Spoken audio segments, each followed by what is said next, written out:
আশ্রয়দাতাদেরকে বাংলাদেশে অবস্থান করতে দেওয়া হবে। 3 নম্বর দাবি, প্রশাসন কর্তৃক আমাদের উপর হামলার জন্য জবাবদিহিতা করতে হবে। ওনাদের যে শান্তিপূর্ণ একটা অবস্থান ছিল, এই শান্তিপূর্ণ অবস্থানে পুলিশের সাথে ধাক্কাধাক্কি হয়েছে। সেই ক্ষেত্রে আমাদের কোনো ছোট ভাই বোন হয়তো কোনো আঘাত পেয়ে থাকতে পারে বা পেয়েছে, এটা আমরা দেখব। আপনাদের কাছে ভিডিও ফুটেজ আছে, এগুলো আপনারা আমাদেরকে দিবেন। আমাদের পুলিশের থেকেও করা আছে, বা আমাদের এই যে এই ইনকিলাব মঞ্চ থেকেও করা আছে, এই জুলাই যোদ্ধা থেকে করা আছে। আমরা এগুলো নিয়ে দেখব যে অন্যায়ভাবে যদি কারো গায়ে কেউ হাত দিয়ে থাকে বা ধাক্কা দিয়ে থাকে, ব্যবস্থা নেওয়া হয়েছে।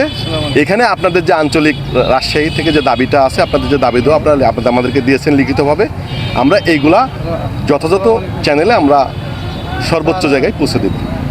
হাইকমিশন পরিবর্তনের বিষয়টা তারা বলছিলেন, হাইকমিশন পরিবর্তন বিষয়টা এটা তো ধরেন আমাদের একার বিষয় না, বিভিন্ন রাষ্ট্রীয় বিষয়।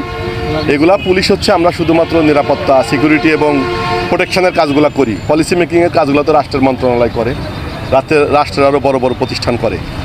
সেই ক্ষেত্রে আমরা আপনাদের দাবি দেওয়াগুলো, যে দাবিগুলো আছে ন্যায্য দাবিগুলো আমরা উপরে পৌঁছে দিব। এখানে আপনি যে কোশ্চেনটা করলেন, এখানে হচ্ছে ব্যারিকেড ভাঙার একটা চেষ্টা করতেছিল, ধাক্কানোর, আর ওইখানে ব্যারিকেডটা ঠেকানোর চেষ্টা করতেছিল। এইটা ব্যারিকেডটা পড়ে গেছে, পড়ে যাওয়ার পরে এরপরে যেটুকু হয়েছে এটা কারো নির্দেশ হওয়ার মতো বিষয় না। নির্দেশনা তো অবশ্যই ছিল, যেহেতু আমরা আন্তর্জাতিক আইনের ভিতর দিয়ে চলি, আমরা জাতিসংঘের একটা সদস্যভুক্ত রাষ্ট্র, আমরা ভিয়েনা কনভেনশন মেনে চলি। তা ভিয়েনা কনভেনশন অনুযায়ী কোনো দেশের বহির্দেশের কোনো প্রতিষ্ঠানের নির্দিষ্ট সীমার ভিতরে অন্য কোনো রাজনৈতিক বা কোনো সামাজিক প্রসেশন করা যায় না, প্রসেশন মানে সমাবেশ করা যায় না। আমরা সেইটুকু মেপেই আমরা কিন্তু এটা আপনাদেরকে অ্যাক্সেস দিয়েছিলাম। আমরা তো নিষেধ করি না আপনাদের করতে, আমরা ওই নির্দিষ্ট সীমাটা আমরা টেনে দিয়েছিলাম। এইটা ভাঙা, এটা রোধ করার ভিতরে একটু ধাক্কাধাক্কি হয়েছে, আমি তো বলেছি এটার ব্যবস্থা নিব, এটা কোনো নির্দেশে হয় নাই।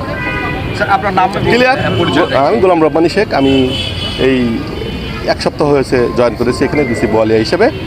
আমি আপনাদের আইনগত যত সহযোগিতা আছে আমাকে সবসময় পাশে পাবেন। সকলকে ধন্যবাদ। আসসালামু আলাইকুম।